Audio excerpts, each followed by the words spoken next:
Today we're going to talk about creative inspiration and how to unfreeze it.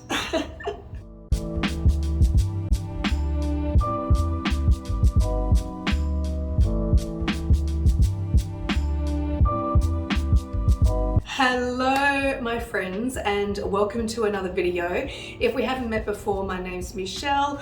I'm an artist and hand weaver and I make videos every couple of weeks about my creative inspirations and motivation, which is what today's video is. Now, I've been asked quite a lot about how I decide what to make, what ideas to use. And then the other week I was watching a video by Kelly Casanova, linked below, about feeling stuck and frozen when deciding what to make as part of tapestry weaving. So I thought I'd kind of encapsulate that in this video today. Now you've probably noticed I'm at my studio at Collective Haunt. It's about 9:45, so there's no one here. I thought, off the cuff, I might just make this video now. Judging by the stats here on YouTube, you guys prefer one of my rambly rant videos that have not been scripted. I don't know why, they kind of make no sense to me, but that's what I'm doing today. I have no script or anything like that. I'm just going to have a bit of a rant. So let's get started. The first thing I'm going to suggest for you is to keep a journal or a visual diary or any form of notebook to jot down all of your ideas. So there are two types of people. Look, I work in this studio space with about 22 other people, and there are pretty much two camps. The people who have a million ideas and just don't know how to narrow them down and what to concentrate on. And then there's the other type of artist who sits there and ruminates on an idea for a long time before they actually make the art. Now, I guess what you need to figure out is, number one, which one are you? Which type of artist are you? And number two, there's no right and wrong. There's not one that's better or worse. You just need to kind of own that and accept it. And once you know what kind of artist you are, then you can figure out ways of sort of manipulating that a little bit and actually using that to your advantage. So what I mean by that is the advantage to having a million ideas. That's what I'm like. I always have a million ideas.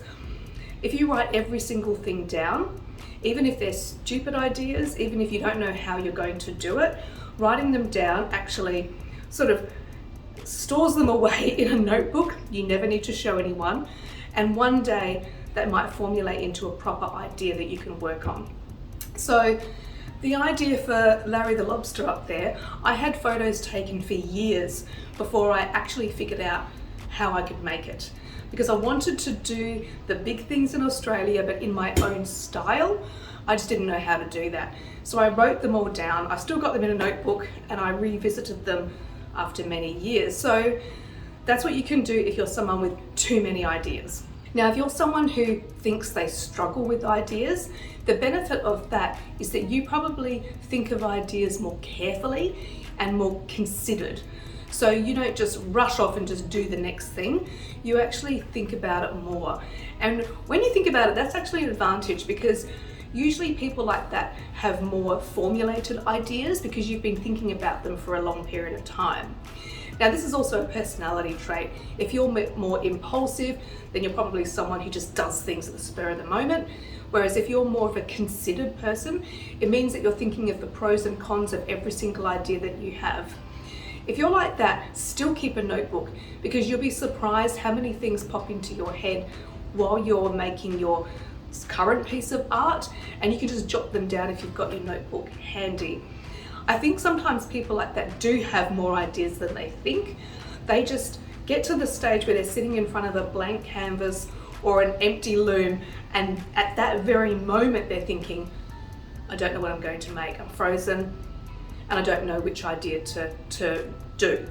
So that's what the advantage of having a visual diary or a notebook is, because even if you say that you have no ideas, I bet you do. I bet you have had them, while you're in the shower, while you're dreaming at night, while you're doing your day job. I bet you've had little ideas coming to you, even if they're not fully formed.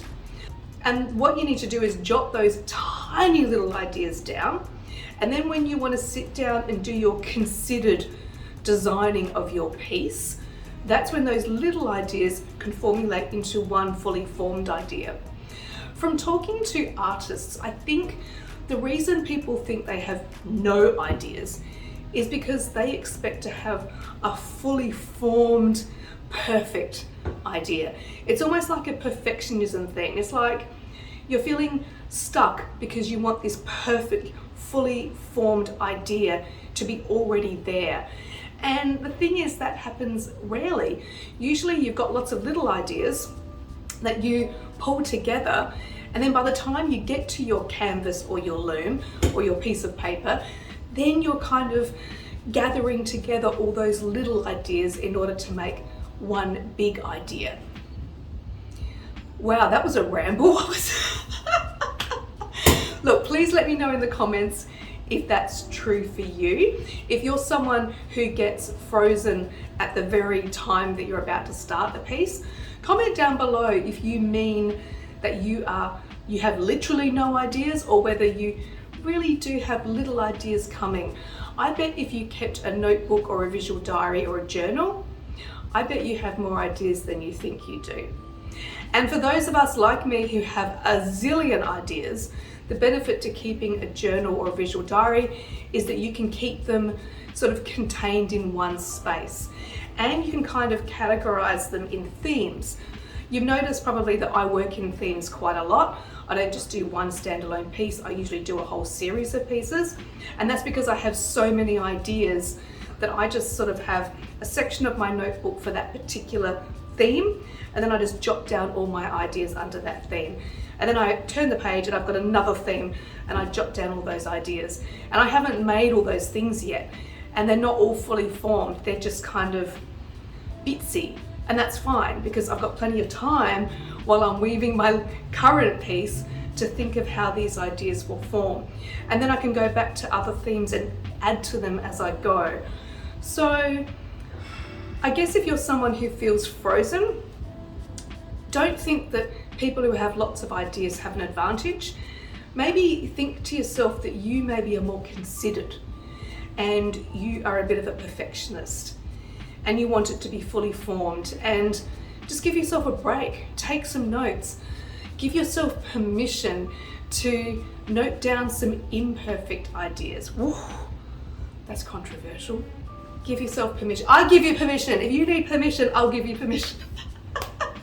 Sorry, I'm getting a bit ranty and passionate about that. I need a drink. Okay, the next point I'm going to make about unfreezing yourself is, why are you making the work that you want to make? Stick with me. You know, there's a saying in esoteric and metaphysical circles, know thyself. And I think that that is the most important thing to remember as an artist. Know thyself. What are you there to do? Okay, so if you are making tapestry, or you're a painter, or you're drawing, why are you making the piece that you want to make? So, are you a fine artist who wants to exhibit in galleries and wants to make completely original work that you can enter in art prizes and sell? Or are you a craftsperson who just wants to hone your technique so that you can be the best at that particular technique that you can be? There's no right or wrong answer here, just spoiler alert, no right or wrong answer. And there's no, one is not better than the other. Both are completely valid. I do both, to be honest. My tapestry is fine art and my hand weaving is craft.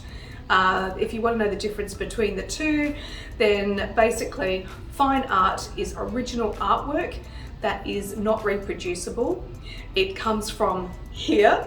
It's not copied from anyone else, and that includes the landscape. So if you're making a completely, a copy of a photo or of the landscape, then it's sort of, is it art or is it craft? With art, you're putting your own self into it. You're making something original. You are saying something with the piece. It's representative of an idea that you have. Whereas craft is reproducible. You can make lots of them.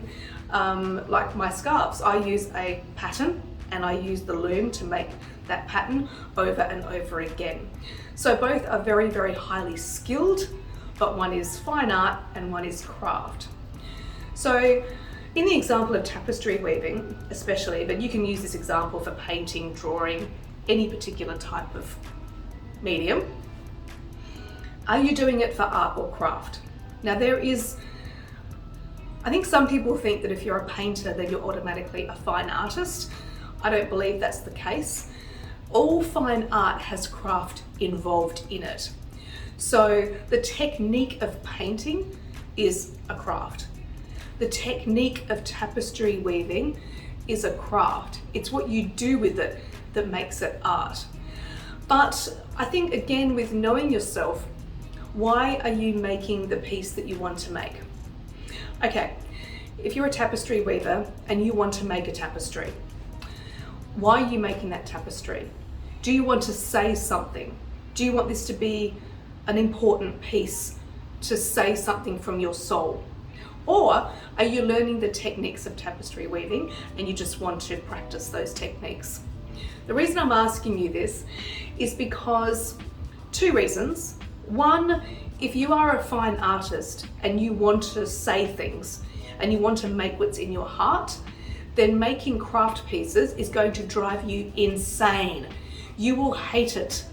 And I'm saying that from experience. So when I did my diploma in tapestry, we had to make lots of samplers as just to learn the technique, which I completely understand. I had to learn how to do tapestry weaving before I could actually make anything. I hate samplers. I hate doing samplers. I hate following patterns. I hate being told what to do. I hate being told you need to weave a sampler of some rocks. Hate it. Hate it. If I wasn't so stubborn, I would have quit because I just hate doing that sort of stuff. As soon as I had the freedom to make whatever I wanted, that's when I fell in love with tapestry weaving. So the reason I'm telling you this is you might be the opposite. You might feel the weight on your shoulders of having to design something, having to make something important, when you don't have to. Just do a pattern. Just copy something else. If you're doing it just to learn the technique, don't put all that pressure on yourself. Don't worry about it. Really, this is something that you can only answer from here, you know? I think the reason you're frozen is because you're putting so much pressure on yourself to make something that's absolutely perfect, that's absolutely a masterpiece. And the thing is, the only person putting pressure on you is you. That's it. No one else is. Everyone else is going to look at your technique and say, that's amazing. That's amazing that you're practicing that technique, that you're getting better and better at it. No one's judging you except yourself. So the point that I'm trying to make is you need to know yourself. What makes you happy? Do you just like the idea of the physical weaving process, or the physical painting process, or physical drawing process? Or do you have something that you want to say as a fine artist that you need to get out? On that note, I've had comments from people who are just starting out, in this example, tapestry weaving, and the ideas that are in their head are too complicated for their skill level. This is part of what I've just been talking about, but I want to say to that person as well, try your very, very best to get what's in here out onto the loom. And if that means minimizing some of the details so that you can use the skills that you currently have to make pretty much what you want to make, that's more important than being frozen and saying, I don't have the skills yet, I can't make what I want to make. So my very first full-size tapestry was Goth Death Rock Subculture #1. I'll insert a picture right here. It's still one of my favorite pieces, to be honest, because to me it symbolizes me hating tapestry weaving and then finding my visual language and then just falling in love with tapestry weaving. And this piece is actually quite big, and I'll put the dimensions in there as well because I can't think at the top of my head. So it was the biggest piece I'd ever done. It was the first full-size complete tapestry I'd ever made, and I just went for it. And I knew I didn't have the skill, I thought I didn't have the skill to make what I wanted to make, but I thought, I don't care, I'm just gonna go for it. And for me, it was more important to make a bad tapestry, but in the image that I wanted to make, rather than make a good tapestry that for me didn't fulfill my creative impulses. So that's what I want you to remember. You need to do what's in here and in here. So that's what I want you to remember. You need to do what's in here and what you're imagining in your mind, and let go of your skill level, anything like that. Because you know what? And I know this is a controversial opinion, I don't give a shit about skill level and technique. I want to know what you can create from your imagination. That to me is more important than your technique. And I know a lot of textile and tapestry art prizes and things like that, they're more concerned with the technique. But I think tapestry is the only medium I can think of that gives a toss about technique so much. I mean, painters can do whatever the hell they want. I'm sitting here right now and I can see painters in front of me. There's two more studios next to mine, and they are completely different. The techniques are completely different. I'm even looking in the gallery, in the main gallery, and again, completely different techniques. And no one's sitting there saying, that's wrong technique. Those sides aren't 100% straight. No one's doing that with other mediums. It only seems to be tapestry that people do that with. Actually, I'm probably wrong. There's probably other mediums that are very niche that other people pick on technique. But I just want you to try your very, very best. Your technique will improve over the years. Don't put yourself in a box because you feel you don't have the skill right now. It's better to make a good idea with average technique than it is to do an average idea with brilliant technique. Because I do see that sometimes, actually a lot. I see boring tapestries woven perfectly. What's the point? What's the point? What? You want a gold star for perfect technique? Who gives a shit? The art world does not care about that. It's only other tapestry people who care about that. So yeah, do it. Go for it. Do it. If you were here right now, I'd shake you and go, do it. You can do it. If you look at my old tapestries, they are not perfect, but I still love them because the intention is still there. The creativity is still there. The passion is still there. And as the tapestries go on, they get technically more complex and they get technically better. And that's the main thing. And probably no one else notices except for me. I mean, even when I show my very first tapestry, I can see all the flaws. I can see the wobbly edges. I can see the bad weaving. But to be fair, how many people actually notice that really? Probably no one. Okay, I have waffled and waffled on for way too long. I hope this video makes sense.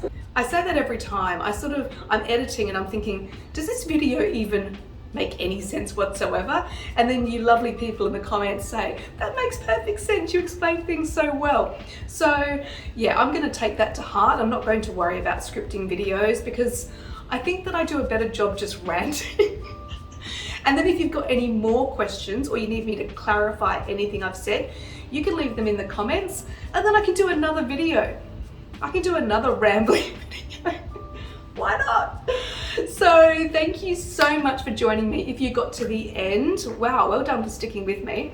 And I want you to tell me in the comments what type of person you are and whether it's made you think about what your intentions are when you're making. I'd really love to know. And if there's anything you want me to add, if there's anything else you'd like me to have a waffle about, then please let me know. I hope you enjoyed this video and I will see you in the next one. Bye!